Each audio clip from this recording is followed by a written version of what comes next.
vamos a empezar. Gracias por venir. Es la quinta conferencia de Centenario. Como sabéis, hace una al mes. Estamos ya en la mitad, la quinta. Recordaos que la siguiente será a finales de junio, pararemos en julio y agosto. Y después en septiembre retomaremos ya las últimas décadas del Racing. Hoy la conferencia está un poquitín coja y está a punto de estar cojísima. Quiero agradecer especialmente a Fran que está a mi derecha, bueno, Fran y Raúl, que ya les conocí de sobra, porque bueno, tenía un asunto familiar complicado y ha podido hacer un paréntesis para venir aquí y la verdad que es de agradecer, ¿no? A Ser, pues ha tenido un cólico y no puede estar con nosotros. Y José Manuel Abogado, como casi siempre, lamentablemente coincide esta hora con un horario suyo laboral y la noticia es que pueda venir realmente, ¿no? Pero le incluimos siempre los carteles porque, porque es de ley, ¿no? Incluirle porque es la persona con la que siempre hemos contado y con la que siempre contaremos para que esté aquí haciendo las charlas. Bueno, hoy hablamos de una década que puede ser un poquitín rara, ¿no? La década 53-63, no hay así especiales logros deportivos, aunque bueno, algo sacaremos por ahí, ¿no? Y es una década que se caracteriza porque en Cantabria salen jugadores extraordinarios, de talla mundial, que bueno, no harán excesiva carrera en el equipo de su tierra, pero que serán una carrera muy brillante en el fútbol nacional. Bueno, sin más, ya paso a la palabra, por supuesto, a Raúl y a Fran, que ellos visitarán mucho mejor que yo sobre esta década. Bueno, pues nada, buenas tardes. Bueno, empiezo yo con permiso, porque bueno, como he preparado un poco el PowerPoint. Sí, no sé yo. Sí. Ahora, bueno, decía... Tampoco, ¿no? ¿Tampoco? Sí. ¿Puedes cerrar la puerta, Antonio, por favor? No. Yo creo que sí, ¿no? ¿No? El volumen, no sé dónde se da. Yo creo que sí. A ver. Bueno, de todas maneras, yo creo que se puede hablar un poco... No sé los de atrás, pero... No, pero es que hay gente que antes nos ha recordado que a ver si podía ser más alto. Sí. Es que no sé dónde está la mesa de sonido. A ver si lo podemos encontrar por aquí. A mí A ver, sí, no. suena. No Este sé. no suena. Probando 1, 2. ¿No será esto que hace de inhibidor? No.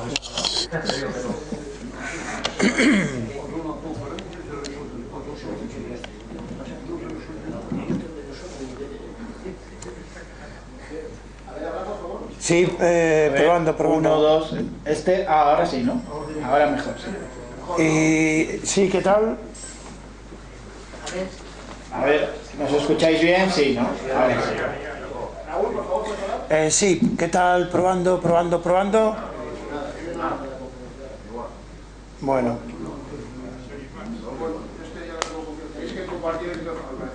¿Cuál? ¿El que tengo yo? El de Fran. A ver, sí, ¿no? Vale. Bueno, pues sí, se escucha mejor, ¿no? Bueno, como el título de la conferencia está relacionado con la cantera, porque hablábamos un poco de la cantera, desde luego esta etapa sí que está condicionada por el club que yo considero que durante muchísimos años fue la base de la cantera del Racing, que es el Rayo Cantabria. Y bueno, no sé, me he permitido pues mencionar a unos cuantos jugadores del Rayo que realmente pues tuvieron una excelente calidad futbolística. Los recordamos la última vez, en la última etapa, que fue del 43 al 53. En primer lugar, Marquitos, que fue internacional. Bueno, no voy a hablar mucho de ellos porque yo creo que casi hay alguno que puede hablar de ellos mejor, ¿no? Pero bueno, incluso, como decía Bernardo, estamos en una época en la que muchas personas lo han vivido, ¿no? Entonces va a ser muy interesante que los que estéis sentados ahí, que aportéis también vuestras experiencias y como lo que conocisteis en aquella época, ¿no? Pues bueno, Marquitos, Paco Gento, naturalmente, que debutó en el 53. Zamoruca es el único que no es internacional, pero bueno, yo tengo un atractivo especial por este gran portero y lo dije la última vez. Y yo creo que si no llegase por la lesión hubiera sido internacional. Opinan como yo muchas personas que le vieron jugar, porque yo no le vi jugar. Y bueno, pues yo le he incluido ahí también, creo que de acuerdo con los que estamos aquí. Paco Santamaría, que aquí sí que va a tener un protagonismo porque es un hombre importante en la defensa racinguista, además muy joven. A la izquierda le vemos cuando fue juvenil, internacional juvenil, que el hombre ya desde muy joven ya empezó a mantener una responsabilidad en el equipo, era el capitán del equipo con muy poca edad también. Zavalla, que también jugó en el Rayo. A mí me encanta particularmente por esa jugada que hizo contra el Madrid, siendo precisamente jugador del Centro Deportivo Sabadell, que tiró la pelota fuera cuando Junquera, el portero madridista, estaba conmocionado. Y Vicente Miera, que también fue otro de los jugadores que se fue al Real Madrid y que bueno, gracias a él pues también fue famosa la cantera racinguista.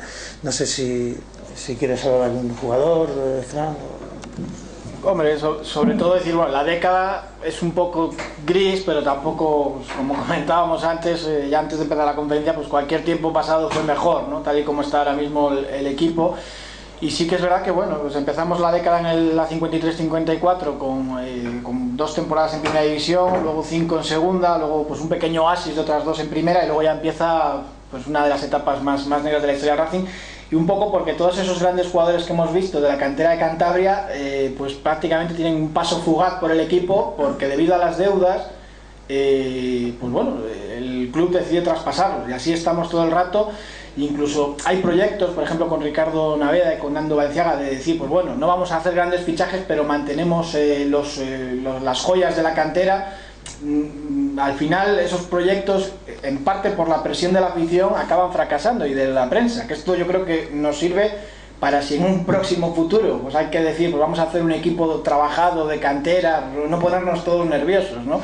Y no venderlo, ¿no? Porque es que la década empieza con el traspaso de Paco Gento, que fue pues bueno, pues un auténtico drama al final para la ciudad. Yo creo que acabamos la anterior conferencia diciendo de que Espina vienen a cambio de Paco Gento, era 1 millón, creo que lo tengo por aquí, 1.250.000 pesetas, Espina y Urcelay, que bueno, Urcelay no triunfó, pero Espina en el primer partido se hace un grandísimo partido, e incluso se habla, ¿no?, de que, pues bueno, de que el Racing ha hecho un gran negocio. Y con Zavalla vuelve a ocurrir lo mismo, incluso aparece en prensa, y Vidal de la Peña, que era el presidente del Racing, llega a afirmar que es la operación más importante y más beneficiosa que ha hecho el Racing en su historia, y al final pues las dos pues se demuestran que no lo son.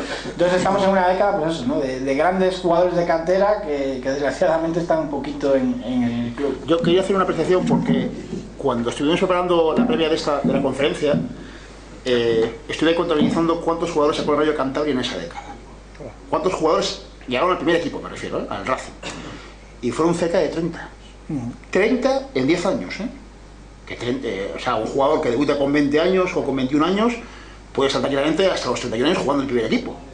30 jugadores casi, Sí, y en esta década hablaremos del Rayo de la Tasa, que era incluso capaz de ganar al primer equipo. Y que tenemos aquí a Saro, que formaba parte de él. Y en el cartel hemos puesto 4 figuras relevantes, porque precisamente lo hablamos en internacionalidad. Ahí faltaría Gento, pero Gento es justo del 52-53, y bueno, Goyo Zamoruca, que como bien dices tú no fue internacional, pero que fue una persona extraordinaria, de la que ya hablamos en su momento, ¿no? Pero en 10 años sacar a 4 internacionales de la categoría de Santamaría, Perú, Zavalla, Vicente Miera y Marquitos, ojo, En el cartel has puesto además una televisión, que estamos en la década del primer partido televisado de la historia del Racing, que se ve en el 54, que si queréis vamos a ir con él ahora, que curiosamente también hay que decir que también el primer partido televisado de la historia en segunda división es un Racing Murcia, solo ya que era a partir del 64, no, en el 69. En el 73, sí, cuando subió los bigotes. Efectivamente. En un Racing 0 Murcia 0, que los dos habían subido ya. Bueno, os dejo ya. Bueno, el traspaso de Paco Gento, antes de decir también, que me acordaba ahora, de Basilio de la Riva, se habló también en su época de, bueno, como es ahora, de los fichajes, que algo se lleva, me estoy acordando además de, pues, que se dijo en la ciudad y se rumoreó mucho que él tenía una tienda de electrodomésticos y que directivos del Real Madrid le habían ofrecido llevar varias representaciones de marcas y demás, y un poco fue pues una venta que se habló en su momento como que pues bueno, se había beneficiado él también en sus asuntos particulares. Dinero sí pagaron, pero claro, viendo después a Paco Gento, que el primer año en el Real Madrid se criticó también a Paco Gento y decían que era un jugador sin hacer y demás, pero enseguida se demostró que se habló incluso de cederle. enseguida se demostró que de eso nada, ¿no? Y sí que, pues bueno, que fue una venta también pues sospechosa, vamos a decir, entre comillas, aunque en su momento fue muy criticada. Incluso recuerdo que apedrearon la tienda del presidente. Esta temporada veremos también cómo la directiva escribe cartas disculpándose por las ventas de grandes jugadores que han hecho remedio. Creo que tengo apuntado por ahí el nombre de un aficionado que escribe una carta al diario Montañés de la Alerta diciendo que si hay que vender siempre a los grandes jugadores para compensar el presupuesto, que dónde va el dinero, porque todos los años vendían a 2 o 3 y aquello no se compensaba nunca, ¿no? Y es curioso también, que lo hemos vivido en la época moderna del Racing, ¿no? Pues se vende, pero aquí nunca cuadran las cuentas. Son preguntas recurrentes. Mira, ahora se va a funcionar. Mira que bien. Pues espera, quédate con este, Raúl. Sí. Son preguntas recurrentes a lo largo del tiempo, ¿eh? Bueno, de todas maneras, los primeros 5 años, o mejor dicho, hay un periodo de 5 años en primera división, que es un momento importante para el equipo, ¿no? Después de haber sufrido tanta desidia en segunda y en tercera división, llega la 49-50 y bueno, y tenemos una continuidad en primera que son, creo que 5 temporadas, que es importante, y en esas 5 temporadas quizá la más sobresaliente sea la que conforman estos jugadores y alguno más. Ahí vemos a Zamoruca, a Vázquez, Barrenechea, Lovera, Moro, Chávez, Marquitos, Magritas, Alsúa, Espina, Felipe, Martínez. Bueno, este equipo quedó el 8º en primera división. Estuvo muchos años ese 8º puesto sin poder ser superado. El más importante hasta 2007-2008, que fue con Marcelino, cuando nos clasificamos para la UEFA, ¿no? Y 8º con Irureta en el 93. 8º también. Lo igualó. Sí, lo igualó, tiene razón. Y bueno, aquí 8º, los últimos partidos el equipo tiene ahí un pequeño bajón y demás, o sea que bueno, se pudo quedar un poquito más arriba también. Sí. Pero bueno. Y dentro de los partidos de aquella época hay uno que seguro que nos cuenta algo Fran, que fue un partido de Liga entre el Racing y el Barcelona, que el Racing ganó 4-3 en el primer tiempo. El primer tiempo terminó con la victoria de los catalanes por 1-3. Me parece que Kubala fue uno de los protagonistas de los 3 goles, o de los 3. Y el tercer gol del Barcelona fue muy polémico porque, si no recuerdo mal, fue un remate de algún jugador del Barcelona que no recuerdo, y Ortega, que era el guardameta, atrapó la pelota en la línea de gol, en la misma línea de portería. Parece ser que no entró, pero el árbitro concedió gol y se armó un pitote enorme, ¿no? Y en el descanso, pues los jugadores estaban desmoralizados, estaban cabreados, incluso se amenazaba de no ir al campo en la segunda parte, y tengo entendido que el que revolucionó el vestuario y dijo que de eso nada fue Rafael Alsúa, con ese genio, que ese temperamento que tenía, y más o menos salió al campo con una furia, con una garra, y contagió a todo el equipo. Y a ver si me acuerdo, me parece que a los 4 o a los 5 minutos Alsúa mete el 2-3. Después esta imagen que vemos es el empate a 3, es Martínez, que es el autor del 3-3 a pase de Alsúa. Y finalmente el 4-3 que dio la victoria al Racing fue un penalti a los 21 minutos. Es que en los 20 minutos el Racing metió 3 goles superando al Barcelona. Esa garra de salir en la segunda parte a por todas, arrastrados por ese temperamento de Alsúa, y Alsúa fue el autor del cuarto gol de penalti. El portero era Ramallet, también hay una pequeña leyenda con Ramallet, y lanzó el penalti, marcó el 4-3, y a partir de ahí se hablaba de...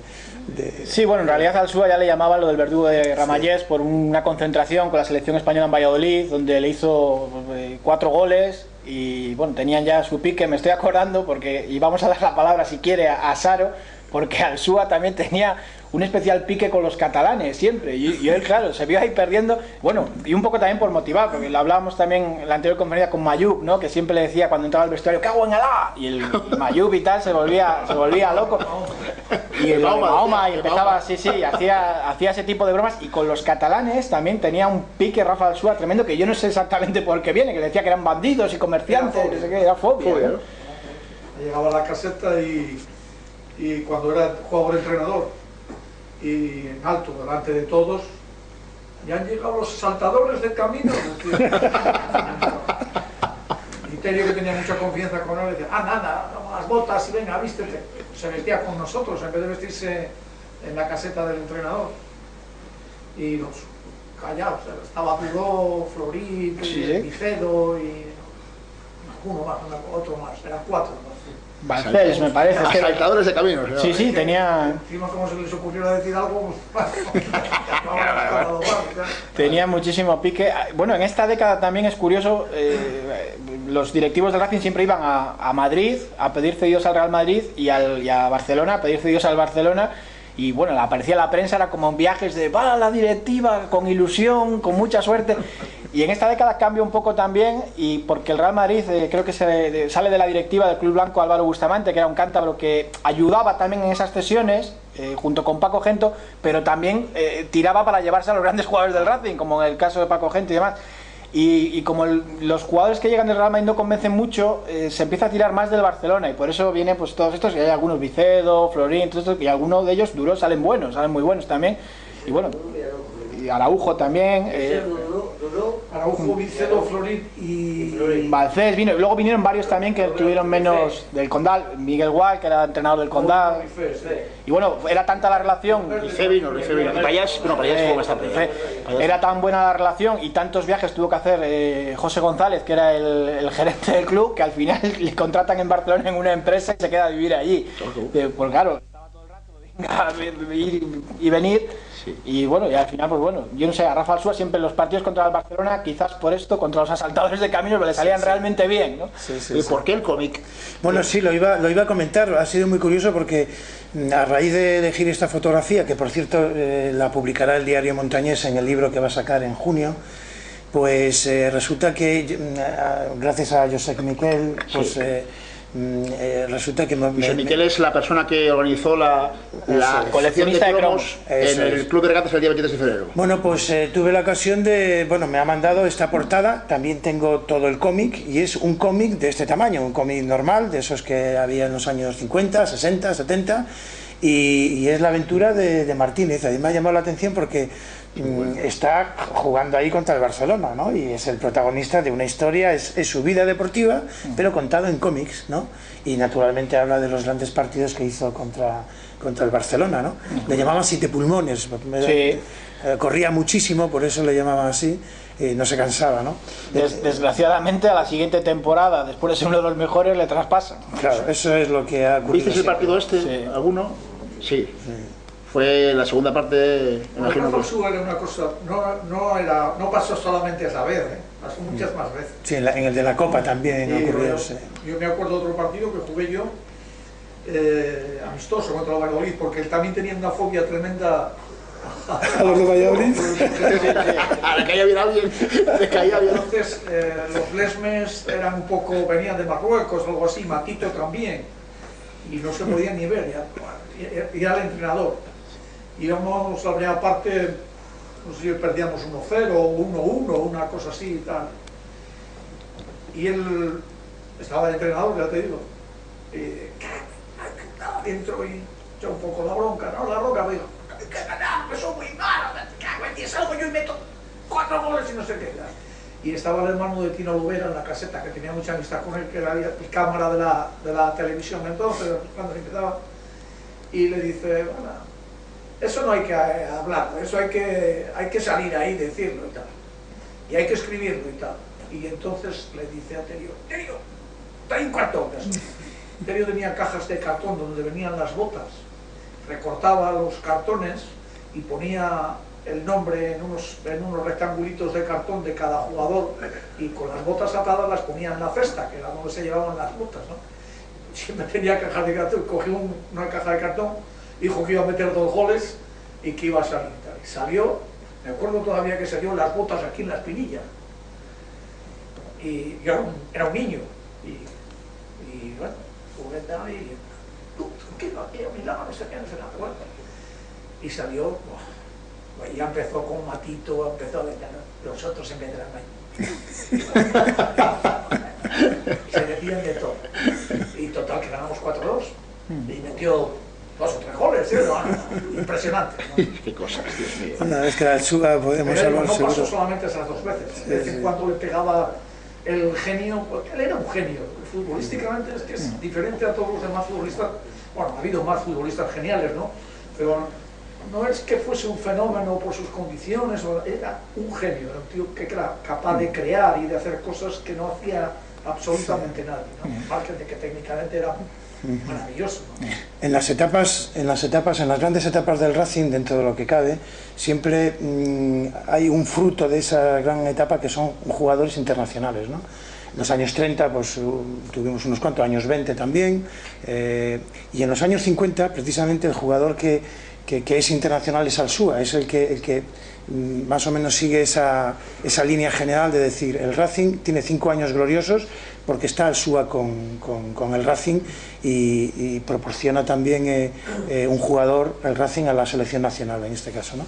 De todas maneras hay un hecho, vamos, cambiando un poco de tema, aunque Rafa Alsúa va a continuar jugando unos años más con el Racing, hay una cosa muy importante para mí, que es la compra de los campos de sport, que ocurre en 1954.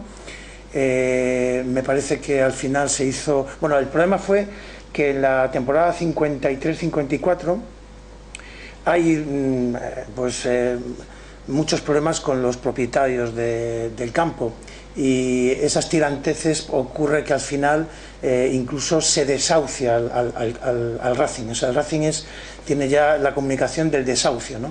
Que era una letra que no paga. Sí, no pagaban o lo que sea, bueno, desahucio. Entonces, a partir de ahí ya es cuando empieza a haber negociaciones y el Racing da el paso adelante, dice, no, bueno, pues entonces yo quiero comprar los campos de sport. Y a partir de ahí hay una serie de negociaciones. Tenemos ahí a 2 presidentes, el de arriba es Manuel San Martín y el de abajo es Basilio Basilio de la Riva, que son los 2 hombres que el primero inicia el proceso y Basilio culmina el proceso de la compra, ¿no? Y al final, creo que fue el 12 de marzo del 54, se llega a un acuerdo, por cierto, que apoyaron al club para que adquiriera los campos todas las instituciones, absolutamente todas, incluyo la Federación Española de Fútbol, a la Diputación entonces provincial, al Ayuntamiento de Santander y al Gobierno Civil. Todos estuvieron proporcionando ayuda económica también al Racing para que hiciera frente a los 3 y pico millones de pesetas que costó la operación. Creo que eran 3.250.000 más otras 75.000 de gastos, que fue al final una operación que proporcionó al Racing pues un patrimonio muy importante, y después a lo largo de los años sería un medio pues para pedir más créditos, claro, ¿no? Porque ahí ya, que eso también fue una cosa un poco negativa, ¿no? Porque la gente ya se hartaba de hipotecar el campo. Y fue cuando hicieron los socios propietarios aquello. Eso es, sí. Efectivamente también, que eso hipotecó también al club. Sí, que también dieron abonos a perpetuidad, y bueno, en principio salva al club con esa inyección económica, pero luego pues lastra todo el club. Luego se pide a esos abonados perpetuos que renuncien, y la mayoría renunciaron, aparecían gracias pues bueno a gestiones, a aparecer en el periódico pues como gran racinguista que renuncia. Sí, venían listas de... sí, venían las listas de la gente que ha renunciado. Y así pues bueno, se pudo ir. También creo que es la década cuando se empieza a poder aparcar en el Sardinero también como fuente de ingresos. No, eso es después, porque cuando terminan los socios vitalicios o eternos es precisamente con motivo de la tribuna de cemento. Bueno, a partir de la tribuna de cemento ya esos socios ya digamos que abandonan un poco. Es que todas las décadas son de problemas económicos, ¿no? Sí, pero eso es cierto, eso es cierto. Y bueno, y después vamos al primer partido televisado, que también ya es en 1954, todavía estamos en primera división. Arriba tenemos un poco el locutor y las cámaras. Bueno, televisión estaba empezando a funcionar en España. Hubo algunas pruebas en la calle, pues se metían imágenes de la calle, funcionaban bien, pero Televisión Española lo que quería hacer era un acontecimiento, digamos, importante, ¿no? Retransmitirlo. Lo intentaron con los toros, pero no sé qué pasó, no sé, yo creo que fue la distancia. Sí, que... se dice que también con otro partido de fútbol y que no salió muy bien, o que hicieron como unas pruebas, y fue una casualidad, sí, que fuese el Real Madrid iba a ser, eso sí, está claro, ¿no? Yo creo como que al final se eligió un partido del Madrid por la cercanía con el Paseo de La Habana. Porque tenía que ser la conexión, tenía claro, que ser, no es como ahora, ¿no? Tenía que estar cerca de... Eso es, entonces no había mucha potencia y bueno, pues se eligió Chamartín y bueno, y dio la casualidad de que el equipo rival del Madrid era pues el Racing. Hay que decir que la tecnología ni siquiera era española, la unidad móvil venía de Inglaterra y hablaba inglés, tenía que estar ahí con un traductor y demás, era un poco... Y pues bueno, al final pues coincide y al Racing pues por historia pues ha sido pues el primer partido televisado en España, el primero en segunda, el primero en segunda B también. Con el segunda B, bueno, sí. Y tenemos ese honor, ¿no? La pena fue que nos metieron 3 goles. Con el Madrid nos metieron 3-0. Con el Madrid jugaban 4 racinguistas. Jugaba, aparte de Marquitos y Gento, jugaba Miguel Muñoz y jugaba Joseito también, ¿no? El primer gol, además, que es lo bonito decirlo, que lo marcó Gento. El primer gol, además con la derecha. Fue me parece que lo he leído esta mañana, lo he releído, un pase de Lesmes por la derecha, despejó Ortega y el balón sin botar lo recogió Gento con la derecha. Eso fue las crónicas hablan que el Racing, a pesar de perder 3-0, hace muy buen partido y que gusta. Casi no lo vio nadie por televisión, en el sentido de que eran pruebas. Si había 2 o 3 televisores por allí como pruebas, en realidad, pues eso, el siguiente partido ya que se puede decir que más... pues bueno, con cierta audiencia, es un partido de Copa de Europa, no sé si es con la Fiorentina, ¿no? Real Madrid-Fiorentina, me parece. De todas maneras, en este partido hay que decir que expulsaron a Barrenechea, Y el otro día me parece que por internet alguien decía que estaba el realizador reinosano, campurriano, Ramón Díaz, pero no, entra a trabajar en Televisión Española tiempo después. Y lo que sí que decir de esta persona, que está trabajando en Televisión Española pues, un montón de años como realizador, es que es el que inventa, por decirlo de alguna manera, poner la cámara abajo a ras de césped y coger el plano que enfoca la portería, que es muy bonito, y él es el primero que lo hace. También él debuta como realizador en un Real Madrid Racing, pero de otros años posteriores, que entonces desmontaban las cámaras del estudio y las llevaban al estadio y las volvían a traer a los estudios. Y este hombre inventa ese plano de poner las cámaras a ras de césped y enfocar a las porterías, y luego se extiende a toda Europa, que es curioso, pues bueno, más siendo de campo, ¿no? El hombre, y aunque no está en ese partido, más adelante sería importante también para el fútbol y la televisión. Y bueno, y todo lo bueno se acaba. Y bueno, pues en la temporada 54-55 es cuando... Por un desastre de ventas, o sea, se vende a Martínez al Málaga, se traspasa, se trae a Sobrado, que era un jugador que decían que era muy incompatible con Alsúa, porque era, pues, en vez de Martínez era 7 pulmones, un regador del centro del campo, y traen a Sobrado, que era pues un hombre muy técnico, que no tenía que ir mucho sentido. Se traspasan prácticamente a todos los jugadores. Incluso esta es la temporada que se vende a mitad a Santín, ¿no? Al Sevilla. No, es la siguiente, ¿no? En esta, al final es que todas las temporadas estas son de ventas, y así pues el equipo va decayendo, claro. Podemos hablar un poco de esta temporada, que efectivamente el Racing, su objetivo tenía que ser el ascenso, y bueno, y en esta temporada Alsúa regresa, Alsúa se había marchado y regresa, le vemos ahí en la alineación en el extremo. Y bueno, el equipo lo dirige Enrique Orizaola, que le vemos abajo a la derecha. Bueno, los jugadores que hay a la izquierda son Lolo Gómez arriba y Santín abajo. Después el presidente está arriba, es Ricardo Naveda, y abajo Enrique Orizaola, que es el entrenador. Son los grandes protagonistas de esta temporada.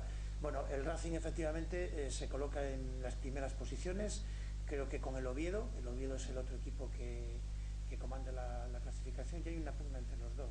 En aquella época hay 2 grupos en segunda división, se clasifica uno automáticamente, solamente se clasificaba uno. En el otro grupo se subió el Betis, me parece. Bueno, el Racing está luchando en las primeras posiciones, y en febrero, o sea, pues no sé, un poco más de media temporada o por mitad de temporada, resulta que hablan con la directiva y se llevan a Lolo Gómez y a Santín al Sevilla, un equipo de primera que tenía problemas para mantener la categoría, y bueno, que decide fichar estos jugadores, y el Racing pues accede. También es cierto que el Zaragoza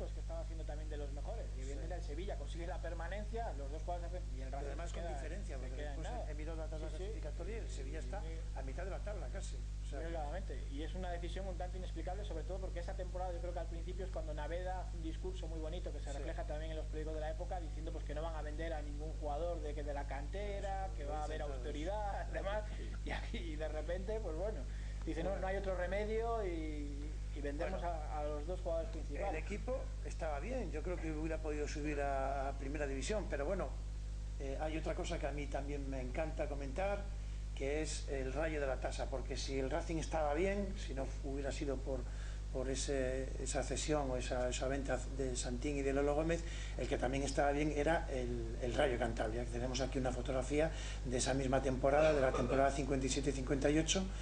Bueno, ahí tenéis los nombres y además tenemos aquí a Saro, que le tenemos ahí jovencito con el pelo corto. Por cierto, veo que teníais, no sé qué partido es este, teníais brazaletes negros, ¿no recuerdas? Porque me parece que eso fue el día del Baracaldo. Sí. Nos jugamos la liga y bueno, llenazo impresionante. No, bueno, era una de las cosas que quería comentar. Este equipo llenaba los campos de Sport. O sea, es muy posible que el Racing también, pero el Rayo llenaba también el campo. No, el Racing no lo llenó. Perdón, el Rayo sí lo llenó. Sacamos nosotros en aquella época muchísimo más dinero de taquillas. Se comentó que Bárcena, que era el presidente, bueno, realmente era el presidente, pero ya sabes que éramos filiales del Racing, entonces era un presidente nombrado por el Racing de Santander. Que al final de liga le dio, no sé si 800.000 pesetas o 1 millón de pesetas al Racing de superávit que había tenido para el Racing. Me gustaba mucho porque era... Además, todos esos futbolistas jugaron en primera y en segunda división. Sí, no, y además es que tenemos aquí, pues tenemos a Zavalla, está Vicente Miera, está Nando Josu, bueno, los tenemos todos. Los tenemos ahí todos. Que fue el que nos salió, jugó aquí a nivel, no sé si tengo por la Genética en segunda, pues Laureano, Gutiérrez, Morito, Gómez y Hernando, Zavalla, Yola, Rinoa, que había jugado en el Betis, Miera y Josu. ¿La Rinoa es familiar de la Rinoa de los 30? O... Sí, en esta década, por lo menos a prueba, sé que está el hijo a prueba y el hijo de Óscar también llega a estar a prueba en el Racing y ninguno de los dos llega a jugar en el Racing. Partidos oficiales, pero sí están a prueba y jugando en el filial alguno. El hijo de Óscar me parece que en el Rayo no llega a jugar, pero está a prueba en el primer equipo, que venía del Betis. O sea, que había jugado también a alto nivel. El Rayo, perdón, hay que decir que el Rayo es filial oficial del Racing desde el 51. Sí. Antes era un equipo diferente, el Rayo Sport de Miranda o algo así. Pero vamos, te digo que el Rayo era un equipo independiente, pero el 51 ya es filial definitivo.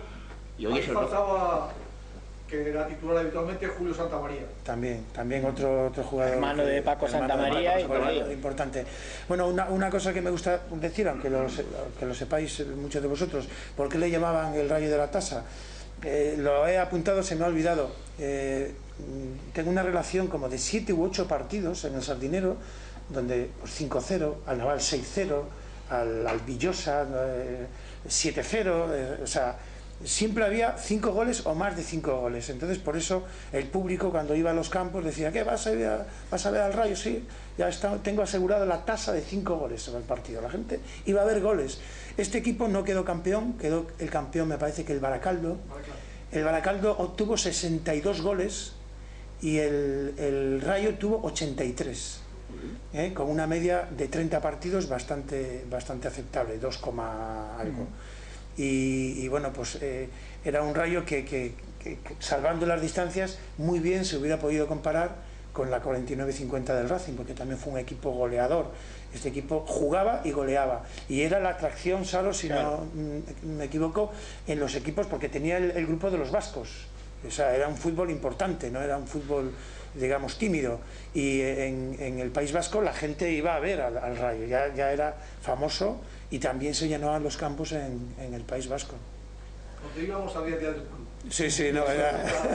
Y también otra cosa también que me hizo mucha gracia es que los jueves parece ser que se jugaban partidos entre el Racing y el Rayo, partidos de entrenamiento, ¿no? Y tengo entendido que hubo en dos ocasiones que el Rayo ganó 2,5 al Racing, o sea, la tasa aplicada al primer equipo, No, ¿no? solo esas dos, porque no... Y luego Dijo, no se juega más, ¿no? Y después se dijo, no, suspende ya- los partidillos, pues, claro. para no poner en evidencia al primer equipo que insisto, el primer equipo del Racing era un Racing muy respetable, ¿eh? Bueno, y llegamos, ya damos un pequeño salto y llegamos al ascenso a la 59-60, que por fin conseguimos el... Que era justo la temporada que nadie la pensaba, que iba a conseguir el Racing, nadie pensaba que esa temporada iba a ser la del ascenso, porque, pues bueno, nada más descender, sí que la afición creía que se podía recuperar la categoría, y esta campaña que, bueno, parte del equipo, pues eso, no, ni siquiera se habla de objetivo de ascenso, pues sí que se logra, ¿no? Que eso es... Con dos extremos que eran dos cuchillos durante un buen tiempo, Zavalla y Josu, con mucha velocidad por los extremos.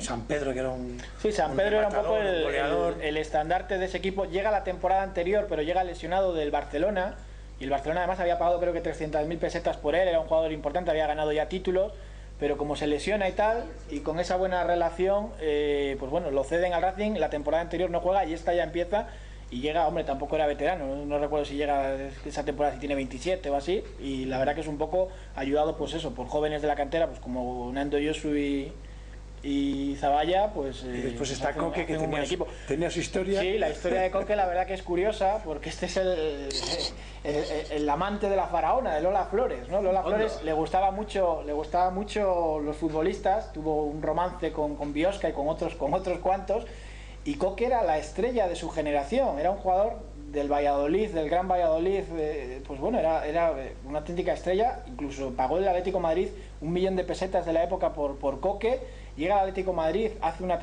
buena temporada, y ya se pierde en la noche. Al parecer era un gran bailarín y también, aparte de jugador y regateador y bebedor de copas, se enamora de Lola Flores, deja el fútbol, o sea, un jugador profesional ganando su buen dinero, abandona el fútbol, se va de gira por Sudamérica y por México con Lola Flores, abandona a su mujer y algún hijo también en Valladolid y demás. El amor es que es así.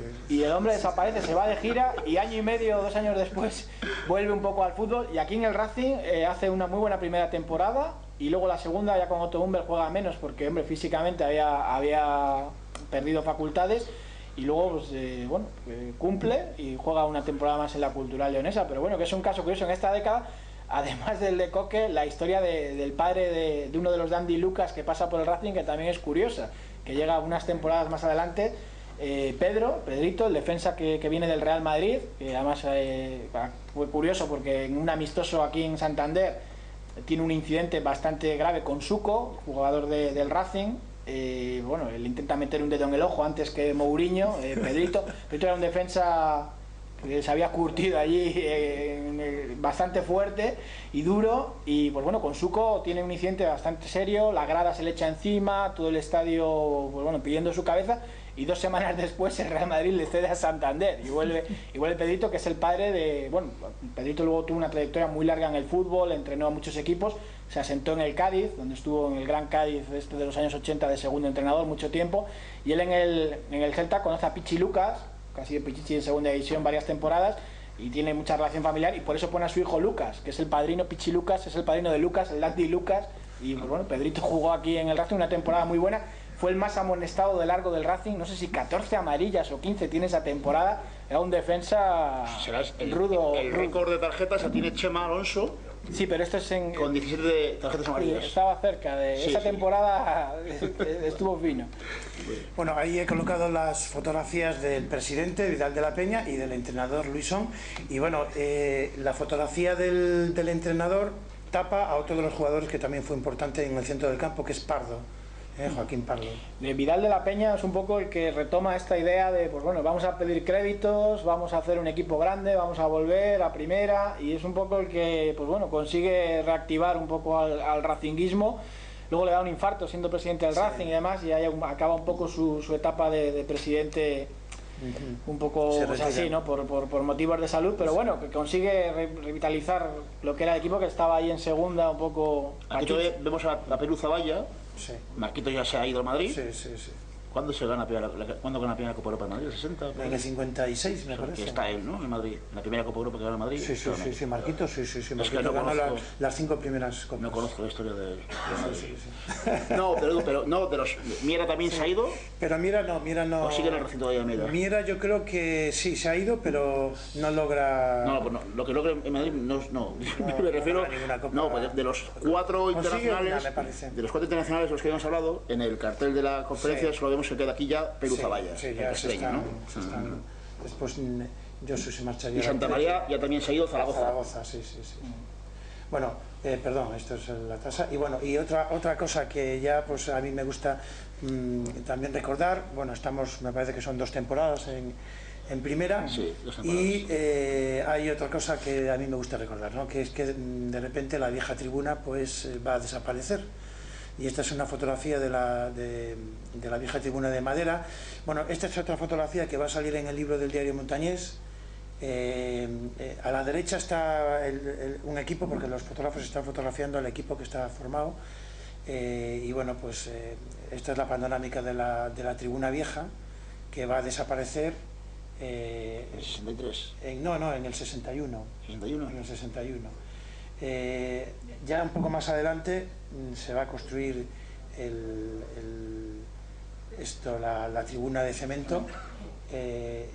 Sí, y bueno, ¿qué es lo que quería comentaros, no? Que es una cosa muy curiosa porque, vamos a ver, el último partido de la tribuna está el Racing, bueno, es igual, ya no está en primera, acaba la temporada, y el último partido con la tribuna es un partido Racing Real Madrid de Copa. Me parece que ganamos 1-0, pero nos habían ganado 3-0, así que nos eliminan. Y el primer partido con la tribuna nueva, estamos todavía en primera división, creo que es 61-62. Sí, que es el año que bajamos. Es un Real Madrid, perdón, un Racing Real Madrid, que perdemos 0-2. O sea, que es muy curioso cómo el Madrid tiene protagonismo en estas 2 tribunas, ¿no? Por un lado, despide la tribuna nueva y recibe a la... Hombre, en el segundo caso creo que la directiva acelera las obras y demás y tal para jugar contra el Real Madrid para hacer caja, claro. Sí, como se ve en la fotografía de la izquierda, el campo se desplazó. Efectivamente, ¿no? Eso es, esa fotografía a mí me gusta porque están las 2 tribunas al mismo tiempo que se está construyendo la de cemento para no interrumpir los partidos, pues la tribuna persiste y después se mueve el campo hacia... Si os acordáis, mira, si veis ahí, la tribuna de gol, que es la tribuna que está de frente, el fondo norte, digamos, está pegado a la tribuna de madera. Y cuando se construye la grada, la tribunona, ¿os acordáis que en ambas esquinas hay 2 conos, donde está el marcador y los vestuarios, ¿no? Que demuestra todo lo que se amplía, lo que va hacia el extremo oeste, el estadio?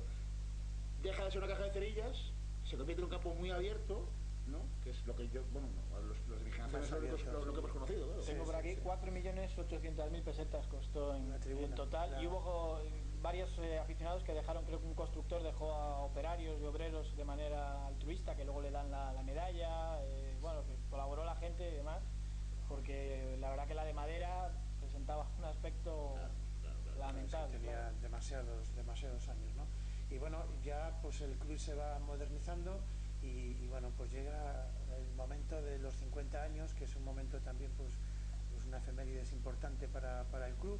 Es muy curioso, no celebran el 50 aniversario, no lo celebran en febrero, lo celebran no, tampoco en junio, en agosto, con el trofeo internacional triangular. Igual que el centenario no viene, ya, pero no, quiero decir que... Es que también lo intentaban, tenía el equipo también el club muchos problemas económicos. Eso es, y por eso hasta que se crea el comité de centenario y hacen el esfuerzo y demás... Y también es cierto que... Se ponen de acuerdo, no, la verdad que se ponen de acuerdo antes que para y todo... No, aquí hubo más paz. Todo fue mejor, pero hay que decir que fue un desastre, ¿no? Porque los pobres no tuvieron suerte ni en lo meteorológico, ni en lo económico. La verdad que la idea fue muy buena. Por ejemplo, pues, fíjate, el club trabajó con Luis Sedano ahí a la cabeza. La idea de traer un triangular en aquella época que no había partidos internacionales, pues era tremenda. Se inaugura además la iluminación artificial, y se contrata pues a dos buenos equipos, la Lazio y el Sporting de Lisboa, que se anuncia el Sporting de Lisboa como campeón de Portugal. En realidad había quedado ese año tercero, pero bueno, era un poco de marketing, ¿no? Sí. Y el centenario, la verdad que los 50 años empieza un poco. La Lazio, que venía de jugar un amistoso en Mallorca, pierde un avión en Barcelona, el enlace, y llega un día tarde, y el partido se tiene que suspender, y había un día de descanso y tienen que jugar los dos seguidos. Ese día que no se pudo jugar y que se iban a entregar todas las placas y demás, no se entregan al día siguiente, y cae el diluvio universal. Solo pueden entregar una placa, la de la federación. Habían preparado pues bueno una serie de pequeños actos, ¿no? Estaba un desfile de los equipos. creo que estaba la banda municipal de música. En unos pequeños actos empieza a diluviar y tienen que suspenderlo. El campo, creo, además queda en un estado lamentable para el siguiente partido. O sea que fue lo único bueno. En lo deportivo gana el Racing. El Racing en los dos partidos, sí. Y bueno, pues no era, ves las alineaciones de la Lazio y del Sporting de Lisboa, no había ningún jugador que luego haya, como hemos dicho, pues mira, ha hecho historia en el. Jugaron con varios jugadores de prueba que habían dejado varios equipos españoles. Bueno, no fue un gran torneo, pero no estábamos en aquella época, nadie estaba acostumbrado a ver pues a la Lazio en el Sardinero o al Sporting de Lisboa, que eran equipos bueno, de un nivel bastante alto.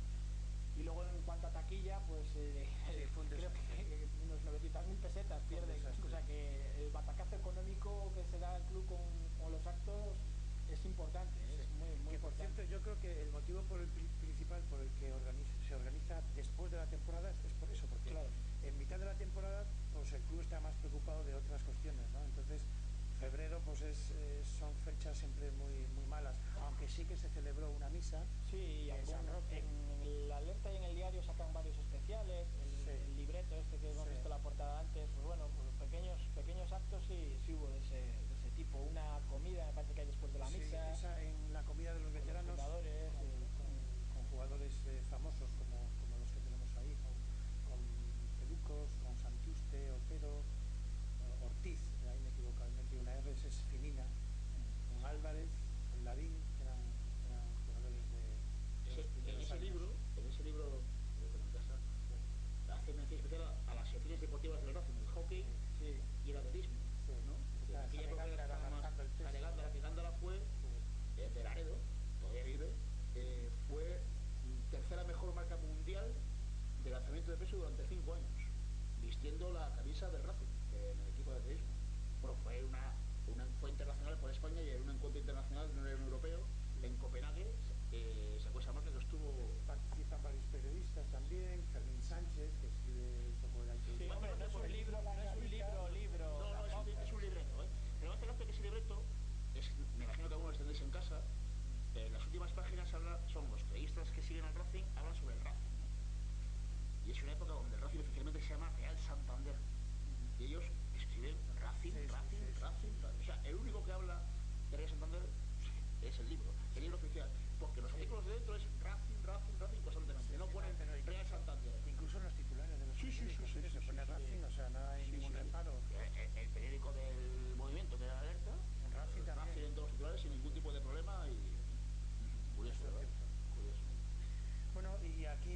tenido 4 pichichis en su historia, 3 en segunda y 1 en primera.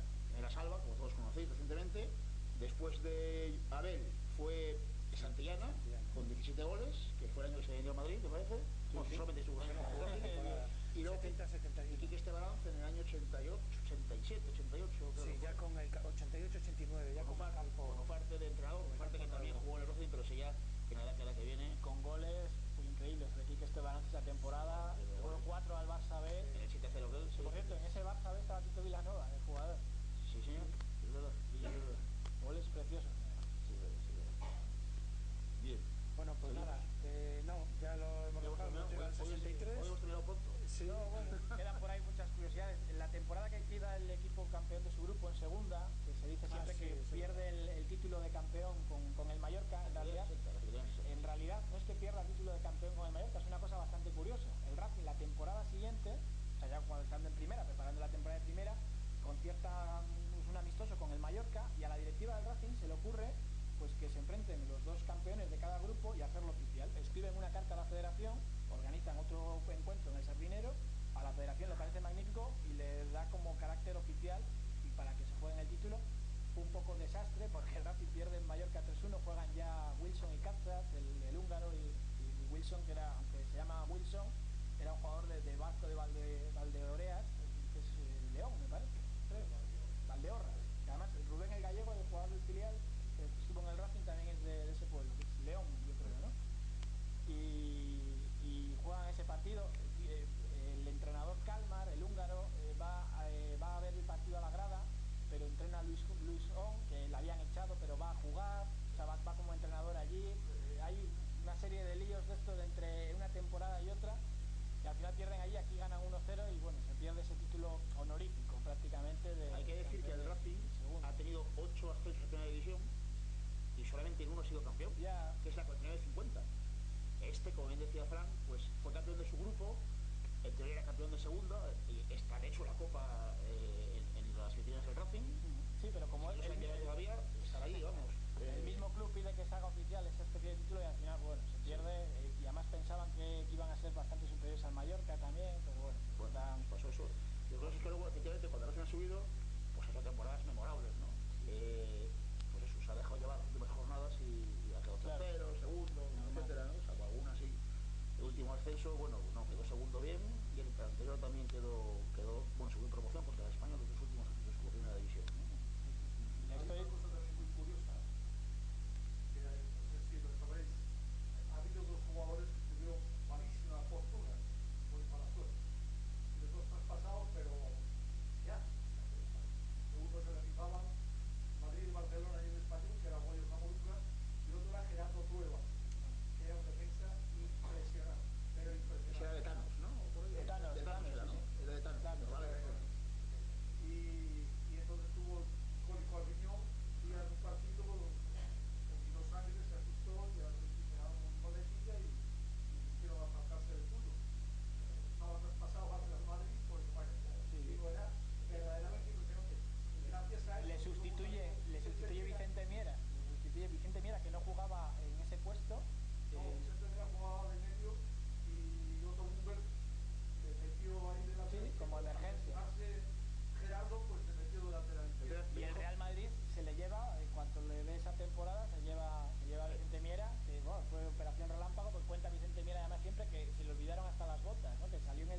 iban a venir varios del Real Madrid y el entrenador del Real Madrid no les dejó venir, hubo alguna historia así.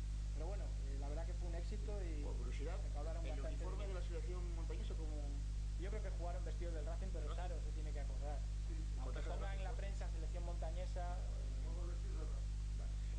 Otto Bumber, porque yo creo que he leído por alguna cosilla que era... Es curioso porque él era militar de carrera.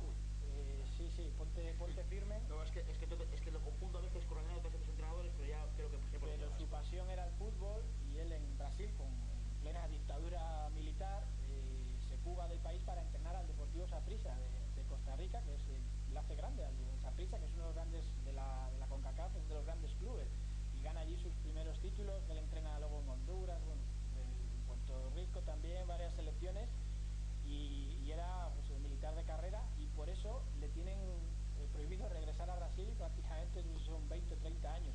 Viene aquí, entrena al Valencia después de haber estado en Sudamérica mucho tiempo, y se da la circunstancia de cuando lo destituyen en el Racing, que bueno, fue una pena. A mí Nando Yosu siempre me contaba que era el mejor entrenador que había tenido, Otto Hummel. Tenía un carácter muy fuerte, pero apostaba siempre por la gente joven y era muy metódico. Siempre se ha contado lo de que fue el primero en entrenar en la playa, no es cierto. Era solo que llovía, en su primera temporada creo que llueve muchísimo y él se queja mucho a la directiva del estado del terreno de juego, y a la directiva se le ocurre poner unos toldos para proteger el césped como medida de emergencia, y porque a mí me han dicho que Luis Font también llevaba a la playa a entrenar y muchos otros también. Pero bueno, era un grandísimo entrenador. Entrena al Valencia y él presenta la dimisión porque pierden creo que la final de Copa con el Atlético de Madrid, y entonces cuando llega a Santander no le quiere nadie, porque se hablaba del fichaje. El fichaje estelar del regreso a Primera División es el de Kalmar. Kalmar, el húngaro, había sido internacional en Hungría, era un entrenador de un prestigio tremendo, había entrenado al Sevilla y al Granada, muy bien, y le quiere fichar el Barcelona, al húngaro. Entonces está todo el verano jugando ahí con el Barcelona, si lo ficha el Barcelona, si va al Racing, y cuando el Barcelona dice que no, porque fichan a Bricis con Orizaola de segundo, que Orizaola había hecho una temporada tremenda en el Murcia, le fichan como de intérprete de Bricis, del yugoslavo, pero en realidad Orizaola también iba a pintar y al final acaba entrenando al Barça. Y aquí pues Kalmar dice que sí, viene, incluso va a Mallorca a ver el partido del campeonato, no le gusta el portero, fichan a 3 porteros, hace su equipo, a Katsas, el delantero húngaro que se había jugado de Hungría gracias a Kubala y demás, que además era un gran jugador, le había entrenado en juvenil. El hombre viene aquí, había entrenado ya en España, había suspendido el primer examen por el idioma, el examen del título de entrenador, y aquí falla las pruebas físicas y no le dejan entrenar, cuando ya venía entrenando. Y la directiva del Racing le ofrece entrenar de tapadillo con un carnet prestado, por menos dinero, y al final bueno, no acepta y demás, se va a entrenar a Austria y luego luego vuelve a España y entrena en España un montón de equipos y no le dejan. Entonces a última hora recurren a Otto Hummel y llega un poco de tapadillo, la gente está muy desilusionada y intentan el fichaje de Johnson, el sueco, que sale mal porque se le roba el Betis y el Racing lo denuncia, porque Vidal de la Peña le gustaba esa idea de hacer las cosas a lo grande, ¿no? Como un gran fichaje, un gran entrenador.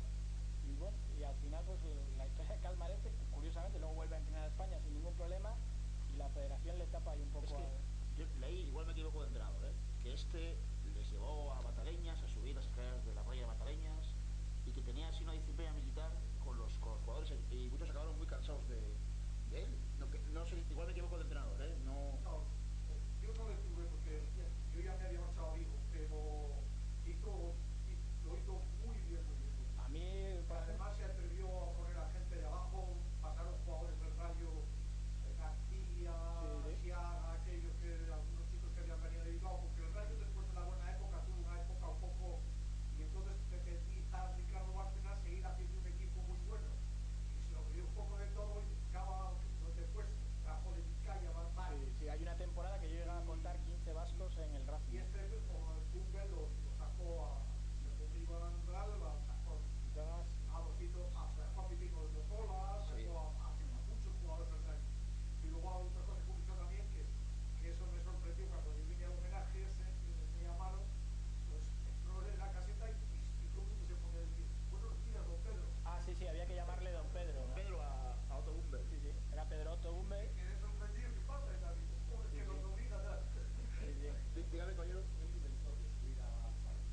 Es que yo no sabía si era él o no era él, lo había leído en algún sitio, y que también había leído que algún jugador le molestaba mucho porque tenía mucha preparación física, No, igual estaban tan acostumbrados. Y él también, y a ver, me recordaba eso, ¿no? también decían un poco por lo de... Gracias. Como él apostó mucho por los jóvenes, que tuvo con algún veterano, algún pique de ese tipo, pero vamos, que la verdad que todo el mundo habla muy bien de él. Se da la circunstancia cuando le destituyen, que viene la segunda temporada en el Racing, el técnico que le sustituye es también militar de carrera, que era Villalain, que era el director del aeropuerto de Santander, que entonces era aeropuerto militar. Se da la circunstancia que los dos eran militares de carrera. El Racing tiene que pedir un permiso y bueno, este técnico luego con una selección militar, con jugadores profesionales, ganan un mundial, me parece que es el mundial militar, que juega Armando Ufarte. Aprovecharon que los futbolistas profesionales que estaban haciendo la mili para hacer un gran equipo, y allí pues, Villalain era... Lo de los militares tiene su explicación, por lo menos en España, porque los primeros estudios serios de educación física se hacen en Toledo. Hay una escuela de Toledo que es bastante... Anteriormente había habido un entrenador militar, era el jefe de la Policía Nacional, que era comandante, que sustituyó a Enrique Orizaola cuando se marchó por aquella... Sí. Al sur hacía de técnico y para ahí que preparó. Sí. Pues fíjate, estoy aquí mirando Otto Hummel, Valencia, Racing, luego estuvo en Portugal una temporada de Lusitano, Elche en varias etapas, Sevilla, Atlético de Madrid, Málaga, Mallorca, Sabadell y Racing de Ferrol. La circunstancia que le quieren despedir porque dice el presidente que no escucha, para ahorrarse el finiquito, y le hacen pasar por un examen médico y demás, y al final le tienen que pagar a Otto Hummel. Entonces ya te digo, a mí Nando Josu siempre me hablaba con mucho cariño de Otto Hummel, como diciendo que era un gran entrenador en aquella época, muy además, eso, muy... Criticaba a algunos que era demasiado teórico y tal, porque en aquellas épocas las tácticas, digamos, que no eran tan metódicas como ahora, no había más iniciativa por parte de los futbolistas, y Otto Hummel era muy táctico. Y además es que yo tengo un libro de Otto Hummel, o sea que el hombre escribiría... Él después, cuando se retira de España, ya puede volver a Brasil, se instala en Porto Alegre y hace de corresponsal para varios periódicos alemanes siguiendo la Copa Libertadores. Y ese, o sea, vamos, escribía muy bien y estuvo muchísimos años. Las crónicas en alemán de los periódicos de la Copa Libertadores eran de Otto Hummel. Era una cosa bastante curiosa. Sí, por eso te digo que era... No. En la bibliografía que intentaba ver de fútbol, al principio, probablemente sea lo primero que se escribió fue de Otto Hummel. En esta década también, antes no hemos mencionado, Juanito Ruiz Cambra, que jugó también el extremo en el Zaragoza, aquel de los Alifantes y demás, que puso aquello de poner en la pizarra las puntuaciones de los jugadores. Y propuso a la directiva un premio, como lo que hace el Marca o el AS de toda la vida, de puntuar a los jugadores, pero dentro del vestuario, y el que ganaba a final de temporada tenía un premio económico. Pero bueno, fracasó totalmente y le destituyen y demás, pero bueno, como curiosidad, aquel torneo al mejor trofeo, al mejor jugador del Racing lo instauró él. Este estuvo muchos años, además, estuvo bien, cuando la época buena de Lense, de primera división. Como no podía volver a Brasil, por cierto, los años que está en el Racing, surge la posibilidad de hacer una macro gira por Sudamérica, gracias a contactos de Otto Hummel por Uruguay, Argentina y demás, que pagaban al Racing una millonada, y la directiva cuenta a la prensa que va a ser la salvación del Racing, esa gira y demás, y van varios directivos y Otto Hummel a Uruguay a ver varios partidos y demás, y al final la gira no se puede hacer, o sea, esto es lo de siempre, pero traen a un par de futbolistas que habían visto ahí con la selección que no salen bien, la verdad, los vieron y tal, que son Silvio Parodi,